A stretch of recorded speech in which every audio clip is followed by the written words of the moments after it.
jeune femme, c'est qu'il a envie de lui en faire un. Jacques Maillot.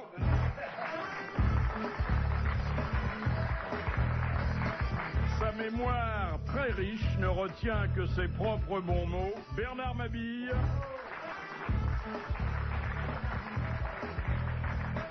Il n'y a aucune raison pour qu'il soit moins fou après les vacances qu'avant. Éric Logérias.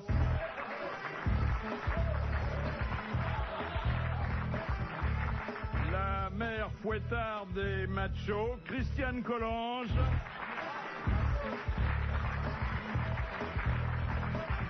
Il a, paraît-il, le sexe en forme de tire petit bouchon, Fabrice. Et puis, notre invitée d'honneur, elle a été, entre autres, l'inoubliable Irma la Douce, Colette Renard.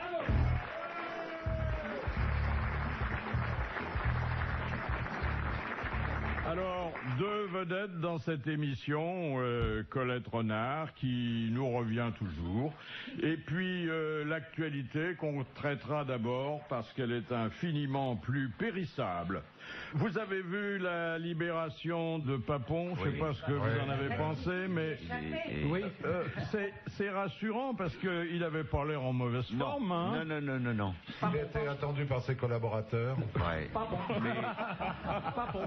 Non, mais ils l'ont viré, il paraît qu'il apprenait à tout le monde à jouer au poker, donc il y avait un peu de détournement, détournement d'honnêtes garçons. Parce oui, que il y a un témoignage d'ailleurs de Monsieur Schuller qui l'a rencontré en prison parce qu'on se fait Il est revenu de vacances, Schuller. oui, apparemment. Ouais. Apparemment, il s'est fait de belles relations, Rosemary, Sirvin. Que des gens bien. Et ce qui est paradoxal, c'est que c'est parce qu'il se porte pas bien qu'on a extrait Papon de la santé. Alors que c'est quand même un établissement qui semblait voué à son rétablissement. Cela dit, hein, vous avez vu que tout le monde est très réservé, hein, en dehors des avocats. Ah bah oui, mais c'est un succès formidable pour eux, c'est sûr. Ils nous refait le coup de mais alors le problème maintenant, c'est les autres. Oui. Moi, il y a quelque chose qui m'a beaucoup choqué, c'est qu'on a commencé à nous dire qu'il y avait plein de gens de plus de 60 ans en prison. C'est-à-dire qu'on considère qu'on est un grand vieillard à partir de 60 ans. Absolument, en prison, absolument. Oui. Non, mais ça prouve qu'après 60 ans, on peut encore faire des bêtises. Hein. Ah oui, bien sûr. Non, mais il y a beaucoup qui y sont depuis avant. Oui, et d'autres qui ont été tardivement, comme Papon d'ailleurs. Bien sûr, très tard, sur le tard. Mais il marche, il est très résistant. Oui. Bah, tu te rappelles, c'était Arletty qui avait eu cette réplique géniale quand elle avait été incarcérée à la Libération parce qu'elle avait un peu fauté avec un officier allemand. Et on lui a demandé, j'ai pas été compté, et on lui a demandé, alors Madame Arletty, comment vous sentez-vous? Et c'est là qu'elle a répondu, pas très résistante. Là, on voit dans l'IB une une caricature de Papon. Il est en petite voiture, c'est son avocat, maître Varro, qui pousse la petite voiture, et le caricaturiste lui fait dire, eh ben voilà, c'est reparti comme en 40. Mais dites-moi, entre les évasions plus les extractions, il va plus rester grand monde dans les prisons. Ah ben, il y a trop de monde, donc... c'est surtout qu'il n'y a pas assez de place. C'est plutôt ça. Parce qu'on n'a pas construit une place de prison en France, j'ai l'impression, depuis les années 30. Alors, comme la population... Oh non, il y a des prisons modernes. Oui, non, mais on en a détruit mais qui sont surchargés aussi. Le nombre de places est toujours le même. Donc, comme la population a pris 20 ou 25 millions d'habitants de plus et que la délinquance a dû faire un bond de 150%... J'aime bien quand vous parlez sérieusement, parce que ça trompe personne. Hein. Et l'affaire Papon, c'est pas fini. Je sais pas si vous avez entendu Monsieur Perben ce matin là, sur RTL. Il demande un rappel. Oui. Et puis il dit que s'il y a vraiment des troubles à l'ordre public, il va le remettre dedans. Voilà. Il y a qu'à les faire les troubles alors. Ils ont une dizaine de flics à le protéger, ça nous coûte cher tout ça. C'est le seul endroit qui soit sécuritaire en banlieue parisienne. Dans une villa qui ne lui appartient pas, puisqu'il l'a donnée à ses enfants pour organiser son insolvabilité. Et pourquoi il l'envoie pas à Vichy? Il y a plein d'hôtels vides là-bas. À l'Île-Dieu aussi. Non, enfin c'est une histoire un peu triste, d'autant que c'est vrai qu'il a pas bonne mine quand même, hein. Non, mais attendez, il a 92 ans. Ouais. Moi, je trouve que pour un monsieur de 92 ans, il est sorti debout, à pied, avec une jolie petite veste verte. J'ai pas eu le sentiment qu'il était à l'article de la mort. Le vert, c'est la couleur de la décomposition. C'était une couleur qui lui rappelait quelque chose, le vert. Mais M. Schuller a dit qu'il prenait des douches avec lui, en camarade. Vous avez des échos là-dessus, Schuller? Et que s'il était encore vif d'esprit, il avait le corps d'un homme de son âge. Il laissait tomber souvent la savonnette. Question à Colette Renard. Qu'est-ce qui a changé depuis Irma la Douce? Beaucoup de choses. Ça, je ne peux pas énumérer tout ce qui a changé. Mais dans ma vie? Non, dans la prostitution, par exemple. Ah, dans la prostitution, ça, je ne sais pas, parce que je ne les fréquente plus depuis que je ne suis plus Irma. Quand j'étais Irma, je les fréquentais. Elle venait me voir au théâtre et elle me disait, alors, tu l'as fait, hein, tu l'as fait.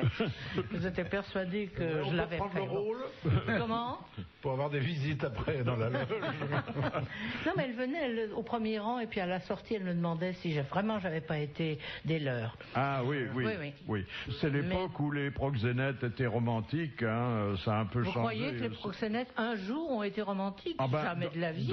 Dans l'œuvre célèbre de Bréfort et de Marguerite Monod. Mais c'est autre chose. C'est pas un vrai proxénète. C'est du roman. Non. Est-ce que vous appréciez les chansons actuelles? Ça dépend qui les chante. Oui. Et puis ça dépend aussi comment elles sont écrites, parce que ce que je reproche beaucoup à la chanson actuelle, c'est d'avoir des idées formidables et de ne pas avoir le courage de les développer.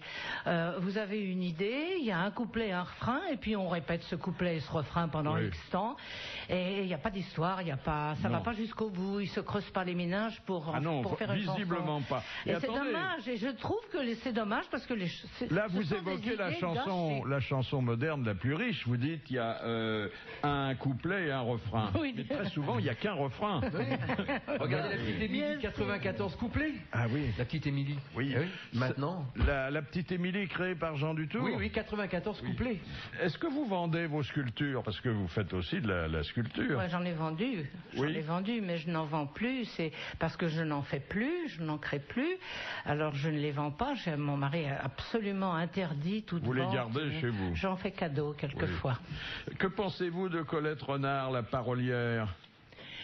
Je pense que j'ai évolué un peu, que j'ai un peu plus de courage pour chanter mes chansons maintenant. Avant, quand j'écrivais une chanson, je ne la chantais pas beaucoup, pas souvent. Pourquoi avoir qualifié les 15 représentations que vous donnez au Théâtre des Jazettes d'exceptionnelles?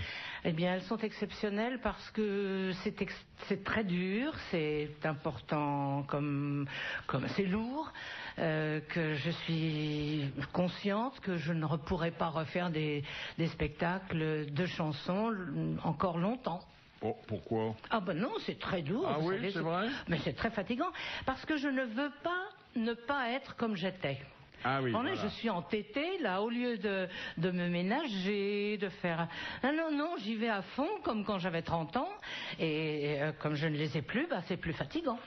Quelle est la raison qui vous a incité à consacrer la seconde partie de votre spectacle à des chansons libertines? C'est pas un reproche, hein? Non, c'est parce que j'ai envie de rigoler. Oui, voilà. Et puis je sais que ça fait plaisir au public, que les chansons sont belles d'abord, et puis que il faut distraire les gens. Alors souvent, ce sont des comptines, des chansons que les enfants fredonnent, mais qui ont été légèrement transformées. Par exemple, votre version de la Clairefontaine, avec ce refrain, il y a longtemps que je baise, jamais je ne m'arrêterai. Oui, bien sûr. C'est différent de la version originale. Mais parce que la version que vous connaissez et que vous avez chantée, c'est une version expurgée. Moi, moi je chantais celle-là aussi. Non, mais lorsque Guy Breton m'a donné ses chansons, je suis allée chez lui, il m'a fait lire 11 versions d'Au clair de la lune et 13 versions de Malbrousse en va-t-en-guerre. C'est fabuleux ce qui a pu être écrit. Parce qu'avant, dans les temps anciens, dans les siècles passés, il y avait une mélodie qui servait pour tout le monde. Tout le monde pouvait écrire, il n'y avait pas l'assassin, tout le monde pouvait écrire des textes sur une musique en vogue. Alors personne ne se gênait et tout le monde faisait des versions plus ou moins rigolotes, plus ou moins jolies, mais plus ou moins rigolotes. Et vous vous souvenez alors de la Clairefontaine? Comment ça commence? À la Clairefontaine, hier après dîner, j'ai vu 3 capitaines qui m'ont déshabillé. Il y a longtemps que je baise, jamais je ne m'arrêterai. Oui, et puis... Et là, sous la verdure, tous les 3 à la fois, m'ont glissé leur nature dans tous les bons endroits. C'est mignon, ça part bien. Hein? Ah oui.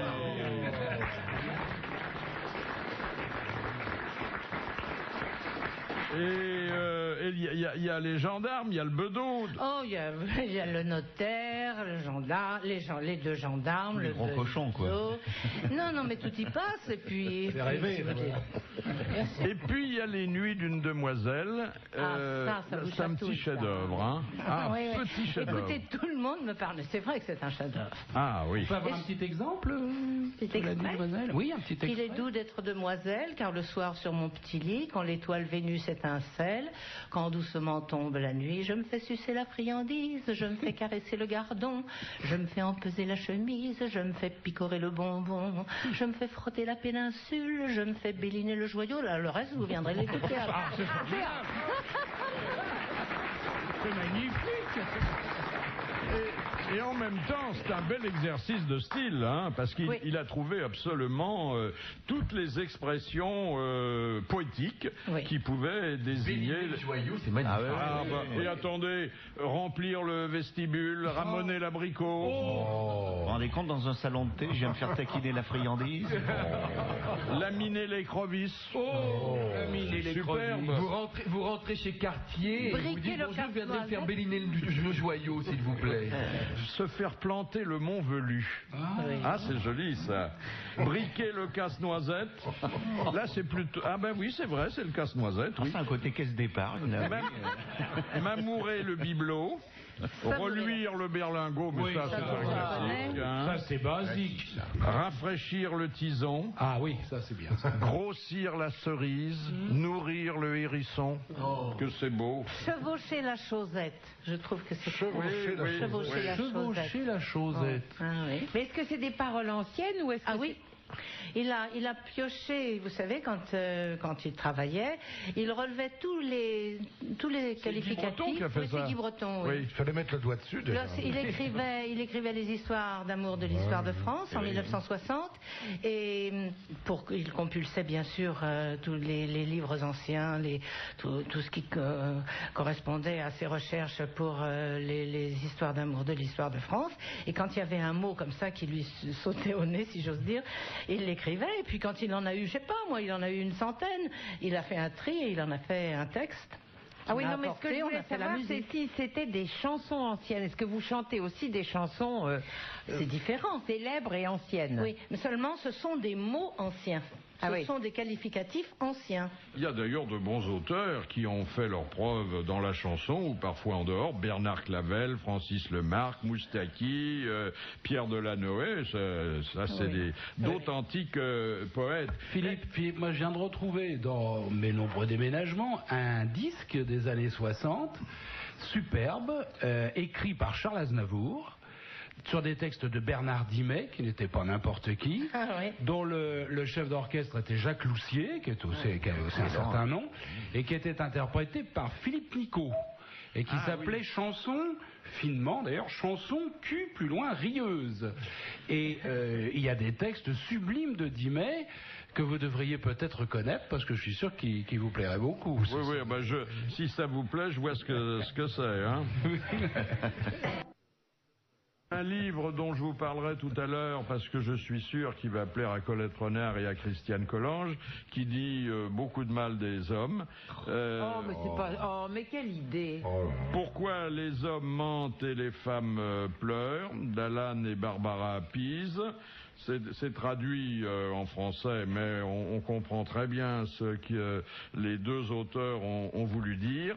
Et puis tout de suite, la première des citations dont je vais vous demander d'essayer d'identifier l'auteur à l'instigation de M. Lacauve de Saint-Vigor-le-Grand. Qui a dit « Payer une pension alimentaire à une femme dont on est séparé revient à donner de l'avoine à une jument morte. » Eddie Barclay. C'est moderne en tout cas. Non, c'est pas Guitry. C'est pas tellement moderne parce qu'il est mort il y a déjà un certain temps et il est mort vieux. Ah bah ça peut être Fontenelle, Voltaire. Non, c'est du XXe siècle. Victor Hugo. Vous avez parlé de sécurité sociale? Non, il a fait du cinéma, donc c'est vous dire qu'il n'a pas vécu sous les Romains. Hein. Mort au milieu du siècle. Mort au milieu du siècle et de sa chambre d'ailleurs. Oui. Marx. Lequel? Karl. Bah non, Groucho. Oui, Groucho, bien sûr. Bonne réponse de Bernard Mabille. Et puis, il n'y a pas que les femmes qui disent du mal des hommes, les hommes aussi. Témoin cette deuxième citation envoyée par Madame Durand de Brest, qui a dit « L'homme, le matin, il tousse. Il crache, le midi il pète, il rote, la nuit il ronfle, il bave, et le reste du temps il se gratte les couilles. » Une poétesse, Non, je vous dis que c'est un homme. C'est un homme. Oui. Alors c'est quelqu'un qui les connaît bien. Un clairvoyant. Et dont c'était le comportement quotidien. Ah oui, il était comme ça. Un écrivain. Il a écrit aussi... Comment? Elle est restée avec? Non, il y a eu beaucoup de passages. Acteur. Michel Simon. Chanteur aussi. Il a disparu aujourd'hui très prématurément. Coluche. Non. Il est mort jeune. Il est mort relativement jeune, mais bon, il avait payé ses excès. Gainsbourg. Francis Blanche. Non. C'est un humoriste? Il avait de l'humour. Oui, la preuve. Hein. Oui. Mais... Enfin, vous appelez ça de l'humour. Il aurait pu en avoir une Non, fois mais dans si sa vie. c'était son portrait à lui. C'était son portrait à lui, dans lequel d'autres hommes se sont reconnus. Hein. C'est pas Jean Carmet. Non. C'est pas Pierre Brasseur. Ça n'est pas Pierre Brasseur, mais c'est quelqu'un qui, comme Brasseur, a beaucoup vécu. Voilà. Jules Berry.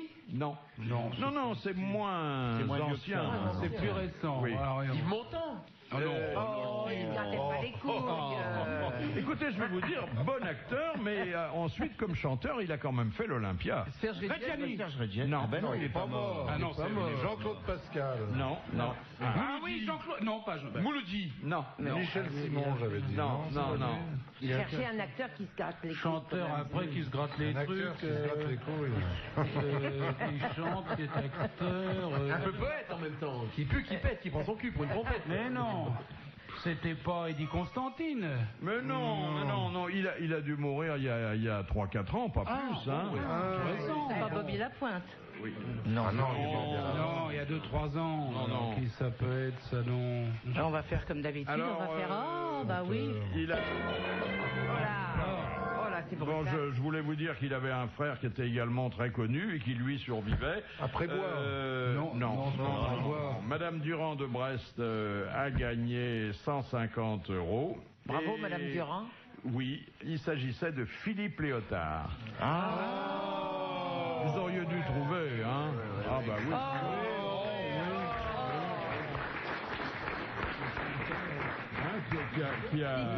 Je l'ai jamais vu péter à table. Enfin, jamais entendu péter à table. Miroter, franchement. Oh, quand il avait un verre dans le nez, si. Vous intéressez, mesdames, à la mode masculine? Non, parce que on voit en ce moment apparaître les modèles de la nouvelle collection. Alors, j'ai sous les yeux un ensemble qu'on pourrait baptiser sortie de prison, jean délavé, blouson noir, le mannequin est pas coiffé, pas rasé, et il a des tatouages en guise de chaussettes. C'est assez joli, assez saillant. Hein? Non, puis c'est chic le tatouage en guise de chaussettes. Et ça coûte cher? Pour monsieur Messier, ça pour lui dépanner. Oui, ça coûte cher parce que ça porte les meilleures griffes. Hein. Ce sont les grands couturiers C'est Galliano qui a dû qui inventer déclinent ça. Non, c'est assez joli. Hein. Maintenant, évidemment, il faut une morphologie un peu longiligne. Ça nous irait pas. Non, pas du tout. Pas du tout. Et puis, alors, ce sondage, et je ne sais pas si ça va confirmer ce que vous savez ou vous ouvrir des horizons, à défaut du porte-monnaie, mais pour être aimé, mieux vaut dépenser. Voilà. Aujourd'hui, hein, c'est un phénomène relativement nouveau. Il y a 96% des Français sondés, donc ni vous ni moi, puisqu'on n'est jamais interrogé sur aucun sujet, qui pensent que l'amour s'achète et que séduire n'est désormais qu'une question d'argent. Ah ben c'est gay. Je ne suis pas du tout. Mais alors, Non, c'est pas vrai. Non, Non. C'est encore un sondage bidon, ça. Qu'est-ce que c'est dans un certain sondage milieu, bidon. il y a encore des amoureux de Penney, non, ça existe encore. Bon, cela dit, attention, chacun fait selon ses moyens. Ça va du bijou acheté place Vendôme au petit café au bistrot du coin. Bah, évidemment, s'ils considèrent que de vous payer un petit café, c'est dépenser de l'argent... si on a des petits moyens... oui, mais quand même. Et un petit café, les frais et les ennuis commencent. Donc, Christiane, vous, il faut dépenser le petit café quand même. Ah non, mais moi, quelquefois, je paye. Ah bon, ça m'intéresse, le gars. Enfin. Ah bon? Ah oui. Ah oui, dis donc. Ah oui. Non, ça évolue bien quand même. Tout ou le sucre seulement? Non, le café seulement, pas le sucre. Bah oui, le sucre c'est béguin, donc... Non, mais parce que là, on est entré un peu dans le vif du sujet et on s'est avisé que un bon dîner... Attendez, je voudrais demander, c'est les Français mâles ou bien c'est les Français génériques, c'est-à-dire y compris les femelles? Eh bien, non, c'est les Français mâles. Oh là là là. Oui. Non, mais c'est n'importe quoi. Non, parce que, attendez, le bon dîner, le week-end... c'est beau, d'accord. Enfin... Il y a un acteur qui disait que pour un sandwich, c'était pas la peine de faire davantage, parce que même pour un sandwich, il y arrivait. Ah bon? Oui. Alors, quelquefois... Ça coûte cher, un sandwich, hein? Quelquefois, Non, mais d'ailleurs... il avait les moyens de payer autre chose. Les hommes se montreraient plus généreux. Parce qu'il y a la question subsidiaire, mais très importante et un peu sordide. Seriez-vous prêt à payer pour coucher avec une actrice sexy? Vous voyez que ça va loin, ça. Il y en a 10% qui ont répondu qu'ils mettraient bien entre 1000 et 100 000 euros pour passer une nuit avec Laetitia Casta. Ça fait combien en ancien francs? 700 000 francs. Attends, ça fait 70 briques. Oh 660 000 Ah, francs. bah, ça fait... Oui, Allez, enfin, complet. 650, oui. Ouais. Enfin, attendez, ça commence à 1000 euros, hein. Mais ce qui est déjà pas dites donné. donc, 1000 euros, ça fait quand même oui, 6500 6500 francs. Ça te fait un paquet de poupées gonflables. Ouais. Vous mettriez combien, vous, Fabrice? Pour Laetitia Casta? Oui. Écoutez, je Vous payez en francs suisses, hein, je suis pas fou maintenant, moi je parle de monnaie sérieuse, mais non, en fait, pas grand-chose, parce que, je sais pas très bien à quoi elle ressemble, car je l'ai vu vaguement, mais je sais pas très bien qui c'est un top modèle, superbe, oui, je sais, mais bon, je connais pas très bien, et puis vous savez, maintenant, bon, moi je suis marié, père de famille, honorable, je vais dépenser mon argent différemment. Oh, l'hypocrisie. Pas du tout, monsieur. Eh ben, je suis comme vous, menteur. Exactement. Moi, je lui offre toutes mes actions France Télécom. Oui. Je suis une petite porteuse nulle. Alors, j'ai arrêté d'être petite porteuse. Je voudrais bien être une grosse porteuse, mais ça va pas. Ah, ça, c'est Rocco Siffredi qui est un gros porteur. Oui, mais lui, il a les bourses en actions et pas les actions en bourse. Alors, vous êtes des machos. D'ailleurs, c'est en partie pour ça. Non, que je vous invite et que j'invite des dames afin de rééquilibrer un peu cette fâcheuse tendance à laquelle je me défends de souscrire personnellement. Mais je voudrais vous faire entendre un de nos arrêts sur son. Vous savez, ce sont ces témoignages des grosses têtes passées, et là il y avait un congrès de machos qui réunissait Bernard Mabille, Carlos, Jean-Jacques Perroni et Patrick Bruel. Écoutez. Vous avez le complexe mammaire, vous, non? Complexe, c'est-à-dire? Lionel? C'est-à-dire que... T'aimes bien tripoter les nichons? Vous êtes nichonologue, non? Très nichonologue. Oui? Oh là là. C'est ce que vous regardez en premier chez une femme? Non, comme tous les hommes honnêtes, je dis que c'est les yeux, moi. Qu'est-ce que vous regardez, vous, en premier chez une femme, monsieur Perroni? Si elle est de face, les nichons. Si elle est de dos, les fesses. Voilà. La tête... On n'est pas là pour penser, monsieur. Vous savez, il existe des cagoules, hein, Philippe.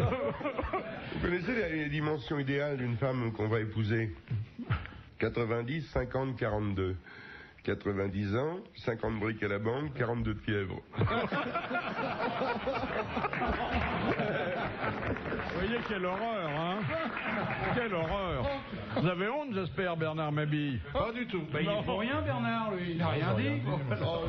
Alors, pourquoi les hommes mentent et les femmes pleurent? Alors, c'est un livre dont personne ne sort grandi, et en tout cas, pas le mariage, hein. Alors, c'est quoi, c'est une américaine? Oui, mais enfin, ce qui est valable... Ah non, non, c'est pas... Le couple français par rapport aux Américains. la même chose. On n'est pas en pleine guerre des sexes. Non, l'Américain est égoïste, il est fourbe, il va au bistrot, on sort du bureau, il trompe sa femme. Le Français, non. Bien sûr. Le Français, jamais. Le Français est honnête. Moi, c'était les femmes françaises que je... Alors, écoutez, la définition d'un homme donnée par une femme, c'est la partie de chair inutile qu'il a autour du pénis. Vous voyez que ça commence bien. Mais c'est une Américaine, elles n'ont rien compris. Elles n'ont rien compris au rapport homme-femme, les Américaines. Et ça, c'est une vérité, vous pouvez pas aller contre. 100% des divorces ont commencé par un mariage. Oui, bah c'est... c'est fin. Et ben justement, maintenant, c'est fini. Parce qu'il y a des tas de gens qui ne se marient pas et qui se séparent. Pas divorcer. Et ils sont obligés d'aller devant la justice pour régler leurs problèmes parce qu'ils n'ont pas été mariés. Donc, oui. Il y a des divorces illégaux. Mais vous oubliez qu'il y a tout de même des mariages heureux. Bien sûr. Absolument. Alors, je suis totalement d'accord avec vous. T'es marié depuis Quand combien on de nous temps? dit qu'il y a un mariage sur deux qui se termine par un divorce, je dis vous oubliez qu'il y a un mariage sur deux qui dure, puisqu'il y en a qu'un sur deux qui se termine par un divorce. Et on parle jamais de cela. Moi, je les admire et je veux leur rendre hommage. C'est vrai, et il faudrait ajouter le nombre de veuvages prolongés aussi, souvent du côté féminin d'ailleurs. Hein. Bien sûr, c'est normal. Les femmes n'ont pas besoin qu'on s'occupe d'elles, tandis que les hommes, ils ont besoin qu'on s'occupe de leur chemise, de leur machin, de leur truc, mais leur c'est faire surtout avancer. que l'espérance de vie... Ils se dépêchent de retrouver une bonne dame. Attendez, je pense que... Ils se remarient tous. Ils se remarient tous. Les veuves se remarient. Les veuves se remarient beaucoup moins que les veufs. D'abord parce qu'il n'y a plus tellement de cheptels. Hein. Oui. Il y a beaucoup plus de femmes que d'hommes. Mais enfin, Philippe, le fait qu'elle meure après nous offre tout de même un certain avantage, c'est que ça nous permet à nous de connaître nos veuves de notre vivant. C'est vrai, c'est vrai. C'est sympa. Mais autant prendre des femmes auxquelles le noir va bien, hein, c'est la finalité. Et puis, si les hommes n'épousaient pas des femmes beaucoup plus jeunes qu'eux, il y aurait moins de veuves. Non. Ah non? Non, il y a 7 ou 8 ans de différence d'espérance de vie. Oui, ça oui. Donc, si vous avez une femme de votre âge vers 90 ans, il y a de bonnes chances pour qu'elle continue et qu'elle vous dise au revoir. Alors, l'homme a un tout petit cerveau. La preuve, il peut pas à la fois vous faire l'amour et vous expliquer pourquoi il n'a pas sorti la poubelle. Il y a un dessin. On voit d'un côté deux femmes qui parlent. Elles sont dans un coin du salon. Et puis, il y a deux hommes, leurs maris, qui sont dans un autre coin du salon. Et puis, les femmes disent dire que quand on les a connus, c'était des bacs plus 7, sensibles et cultivés. Et puis, dans l'autre coin du salon, il y a un des deux maris qui dit à l'autre: et celle du mec qui pète, tu la connais? Il y a un peu de vrai, hein. Elle nous aime quand même. La preuve, c'est que vous avez tous des femmes. Et qu'on pète tous aussi. Et qu'elles adorent qu'on leur raconte des histoires de gens qui pètent. Et d'ailleurs, dans un ménage, dans un ménage bien équilibré, et c'est l'homme qui apprend à la femme à s'exprimer de cette façon parce que c'est une forme d'expression injustement méprisée. Et très souvent, on obtient des résultats inespérés avec des femmes à qui on apprend des techniques de base. Alors, au paradis, chaque homme possède 3 télécommandes et toutes les lunettes des toilettes sont relevées. Ça, c'est bien observé quand même. Oui. Les hommes ne veulent pas savoir ce qu'il y a à la télé. Ils veulent savoir ce qu'il y a d'autre à la télé. Bon, c'est valable aussi chez nous. C'est surtout les mômes qui font ça. Beaucoup plus que les hommes. Les hommes, quand il y a un match de foot qui les intéresse, ils ne veulent pas savoir ce qu'il y a d'autre. Alors ça, je trouve que c'est pas vrai. Non, c'est pas bien. Vous savez comment on s'aperçoit que sa femme est morte? La vaisselle s'empile, mais on baisse toujours autant.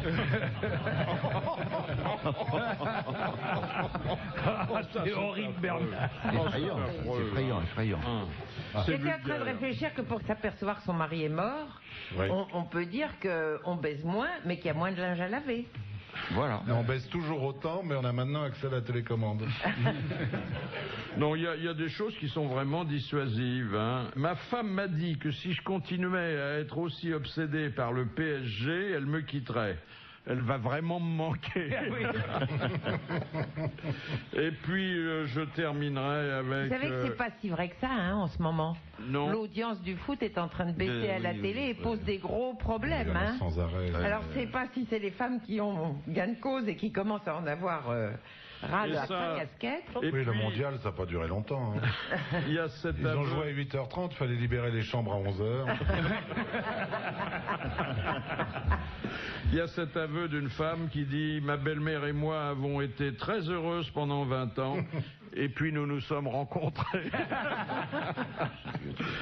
Et ça, je garderai ça parce que c'est le plus romantique pour la fin. Je crains le pire. Tu m'aimeras encore quand je serai vieille et grisonnante, demanda-t-elle. Et il répondit, non seulement je t'aimerai, mais je t'écrirai. Et ça, la femme veut un homme doux, affectueux, compréhensif et capable de communiquer, mais aussi un homme fort, rude et viril. Mais elle ne l'aura jamais, il a déjà un petit ami. Il se passe des choses extraordinaires dans le potager du roi. Vous savez, le potager du roi, c'est ce potager merveilleux que la Quintini avait organisé dans le parc du château de Versailles. Frédéric Abergel est le responsable actuel. Bonjour. Oui, bonjour. J'ai lu, et vous allez me dire si pour une fois les journaux n'exagèrent pas, qu'il y avait des légumes surprenants qui étaient présentés dans votre potager. Oui, tout à fait. On a présenté 4 espèces de légumes un peu différents en présentant des variétés un peu originales. Donc on a choisi les aubergines, les poivrons et les piments, les artichauts et les haricots. Alors, ces légumes qu'on connaît depuis longtemps, eh bien, ils offrent des formes et des couleurs auxquelles on n'était pas habitué. Oui, tout à fait. Alors, par exemple, pour les aubergines, on a dans le jardin des aubergines blanches qui ont des formes, alors soit d'œufs, donc d'ailleurs en anglais ça s'appelle eggplant, et ou alors très longues, etc. Alors, là aussi, il y a des manipulations génétiques ? Pas encore, non. Avant les manipulations génétiques, en fait, les hommes ont beaucoup travaillé les légumes pour les rendre plus comestibles et les rendre plus propres à la consommation. Et c'est un peu cette histoire. Mais comment modifier l'aspect d'un légume ?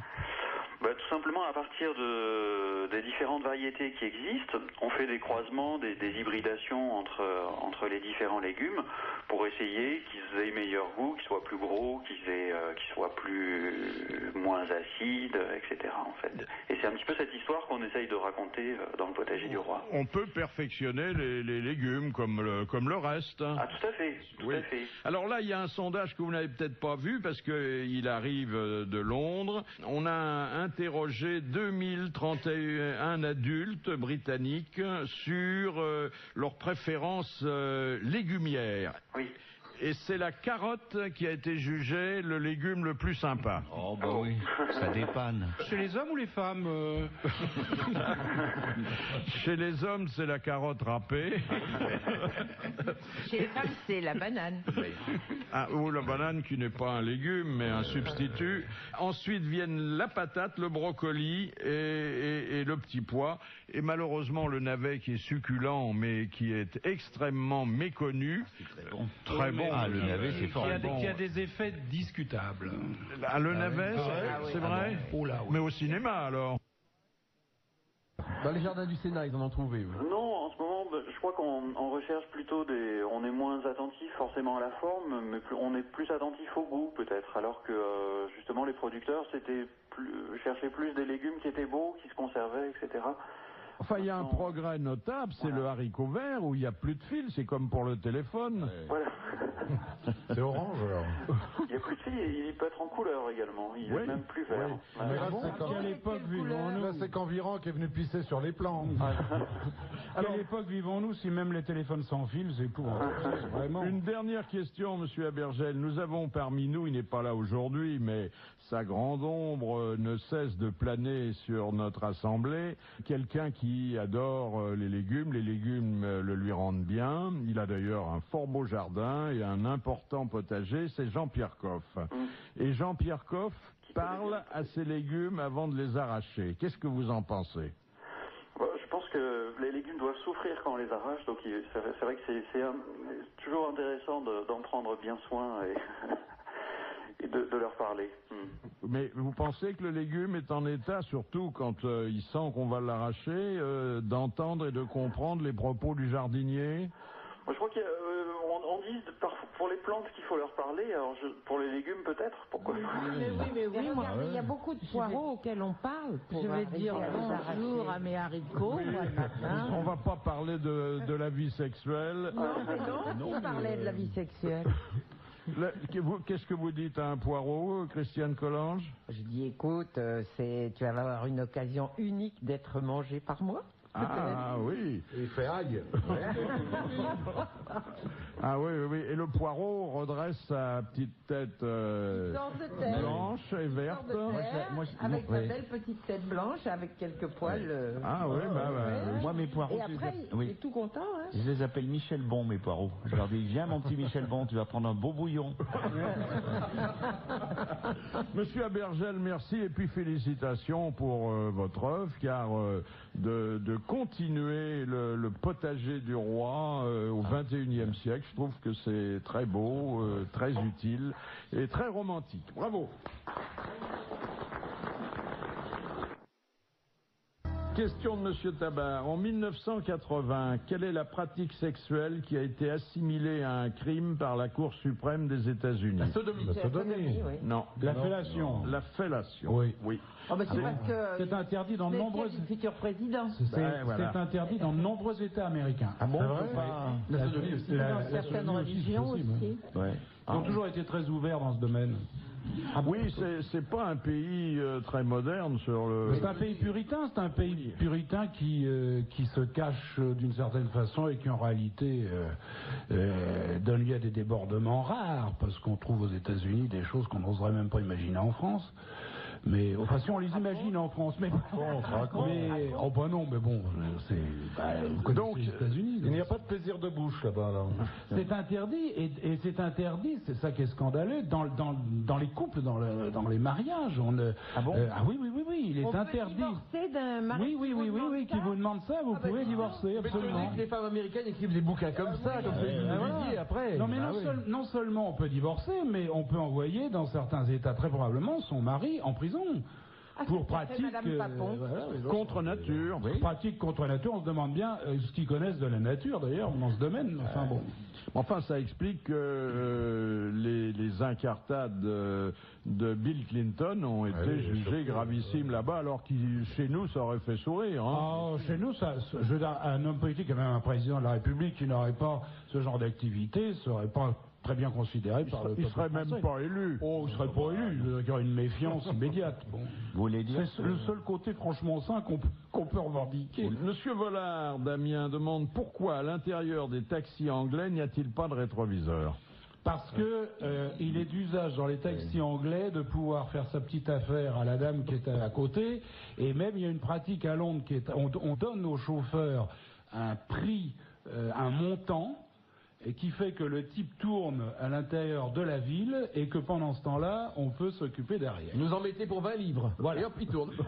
Une vieille pratique londonienne. Ah oui. Ah, dites donc. Je crois que c'est ça, toi. Oui, mais alors vous ne me dites pas pourquoi il y a... Pour que le chauffeur ne puisse pas voir ce qui se passe. Voilà. C'est évident. Et qu'il n'ait pas son attention détournée. Il y aurait eu ça dans la Mercedes sous le pont de l'Allemagne, c'est toujours là. Vous pensez que Monsieur Paul avait un œil sur ce qui se passait sur la banquette arrière? Il devait mater, le Monsieur Paul, hein. Oui. Entre deux Casanis. Oui. Alors, bonne réponse j'attends, moi. Bonne réponse de Fabrice, exactement. Et je dois dire que cet usage est respecté en France parce que les chauffeurs dignes de ce nom, quand ils s'installent au volant, ils occultent le rétroviseur intérieur. J'ai jamais Ils vu font pas ça pour tout le monde. C'est la fameuse main occulte. Il y a des dames qui font ça au bois de Boulogne. Dès que vous montez dans leur voiture, elles occultent tout de suite. Je vous signale à ce sujet une excellente nouvelle qui m'a été donnée hier soir. Nous allons bientôt avoir des automobiles dont les vitres vont s'obscurcir totalement, elles vont devenir opaques, mais avec des cristaux, si tu veux. Oui. On appuiera sur un bouton, on pourra choisir d'ailleurs la vitre que l'on veut rendre opaque, ou toutes les vitres de la voiture, ce qui permettra de s'adonner à quelques fantaisies intéressantes à l'intérieur des véhicules. Mais dites-moi, vous avez un domicile ou vous faites toujours ça en voiture? Non, j'ai plus de domicile ici. Alors, je vous l'annonce, c'est à l'étude chez Saint-Gobain et ça va être au point très rapidement. Saint-Gobain, il y a... Vous n'êtes n'êtes pas content de cette nouvelle? Si. Alors, imaginez ce que vous pourrez faire dans vos voitures. Écoutez, franchement, un lit c'est mieux. Mais franchement, les banquettes arrière... C'est une évidence, mais cela dit, on peut mettre des vitres autour de son lit. Hein, il faut être vicieux quand même, tu vois. Oui, mais là, il y a d'abord c'est le plaisir défendu, puis on change de cadre et de position. Puis il y a changement de vitesse, il y a tout ça, il y a des d'autres possibilités. C'est beaucoup plus sportif, hein. Quel instrument insolite, demande M. Montessuie d'Orthez, Georges Gershwin a-t-il utilisé dans la partition d'un Américain à Paris? Trompe de voiture. Une trompe d'automobile. Bonne réponse de Christiane Collant. Et puis cette nouvelle qui, elle, est à la fois scientifique et sexuelle, c'est-à-dire comme nous les aimons, les spermatozoïdes ont de la mémoire. Oh, bah tant mieux. Ah non, c'est embêtant parfois même. Ils reconnaissent leur chemin dans l'itinéraire, parfois périlleux, surtout quand le terrain est lourd, qu'ils doivent parcourir pour aller là où ils ont envie d'aller. Attendez, ils peuvent pas avoir de la mémoire, ils l'ont pas fait le chemin une première fois. Alors justement, ils ont dans les gènes. Voilà. C'est dans les gènes. Nous avons dit hier que lorsque les spermatozoïdes avaient fini leur course et qu'ils ne s'étaient pas placés, comme disent les turfistes, ils étaient réintégrés dans le corps humain et qu'ils étaient disponibles pour de nouvelles aventures. Ils vont faire des courses. Ils remontaient la... Oui, comme donc, ils vont faire des courses. Quand je vois mon épouse, ils vont chez Mammouth, hein, je peux vous le dire. Donc, il se passe ceci qui est quand même extraordinaire, et c'est dire si la nature fait bien les choses. Lorsque ils ont pour la première fois été lâchés dans cette nature, on a observé sur 1302 spermatozoïdes, et à la loupe, hein, parce que bon, c'est pas très visible à l'œil nu, qu'il y avait une intersection, qu'il y en avait la moitié qui allait à gauche et la moitié qui allait à droite. Oh, comme les électeurs. C'est comme le corps électoral.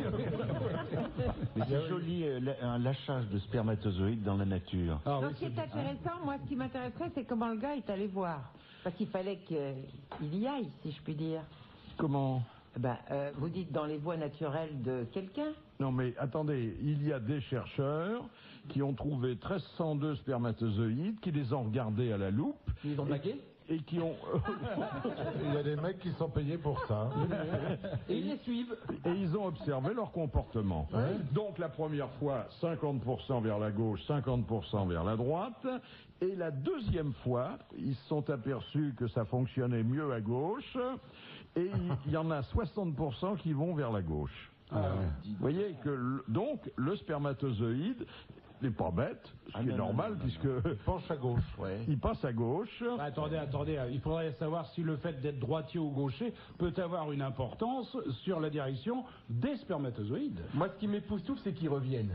Ça, le gars qui se fait sa petite affaire tout seul dans un sous-bois, sur la mousse, c'est un lâchage dans la nature. Il faut qu'il parte en courant très très vite, sinon les spermatozoïdes reviennent.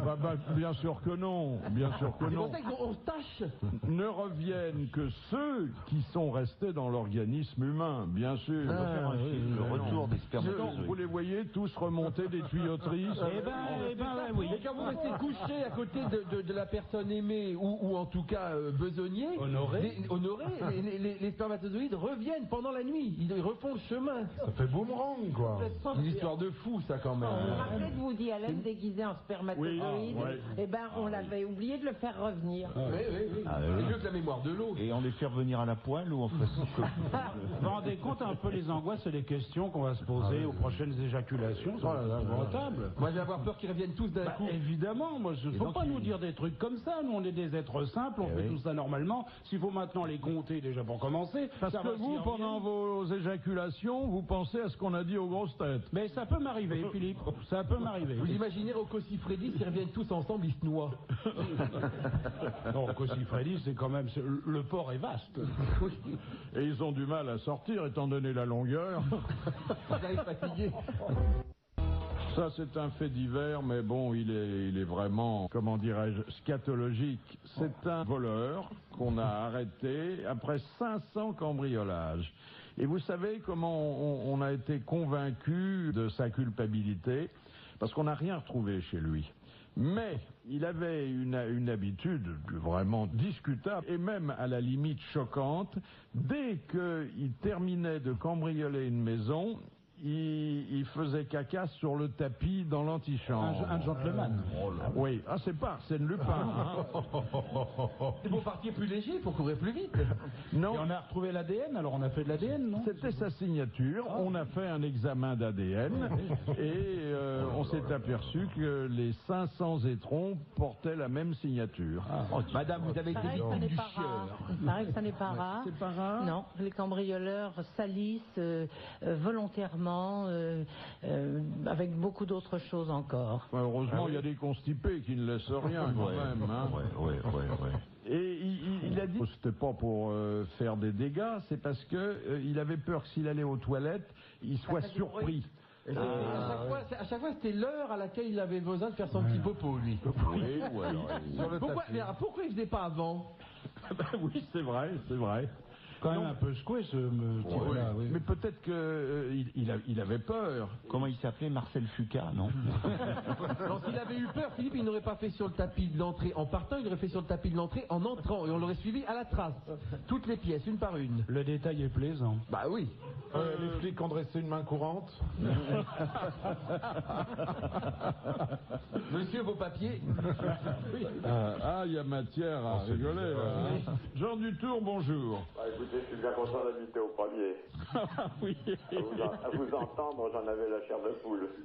Oui, mais enfin que ça vous empêche pas de l'ouvrir. Alors, question de Monsieur Sénac de Chantilly. Pourquoi, jadis en France et pendant 4 siècles, la loi salique a-t-elle interdit aux femmes d'être à la tête du royaume? Moi j'ai une petite idée. Je sais pas pendant 4 siècles, la loi salique a existé pendant tout le temps de la monarchie. Alors je dirais pendant 4 siècles au moins, voilà.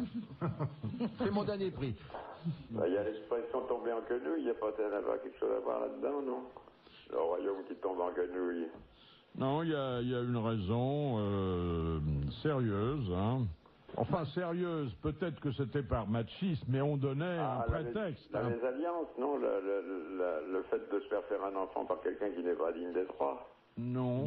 Mais non, mais c'est surtout pour pas que le royaume passe à l'étranger. Ah non. Non. Vous avez tiqué quand il a dit se faire un enfant. Non, absolument pas. J'ai tiqué parce que je comprenais rien. Alors, vous n'avez pas changé depuis 30 ans, hein? Oui, je tique souvent. Oui. C'est parce que la femme... Je comprends pas votre question, là.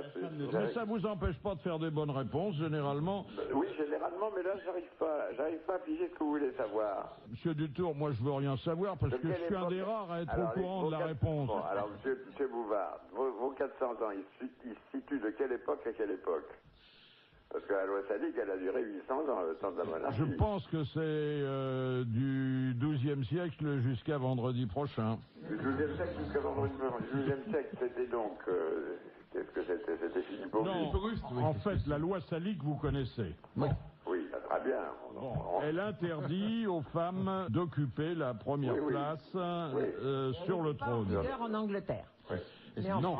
Alors, en Angleterre, il n'y a pas de loi salique. Mais il y a une raison, en tout cas un prétexte allégué pour interdire aux femmes de régner. En gros, c'est le pourquoi.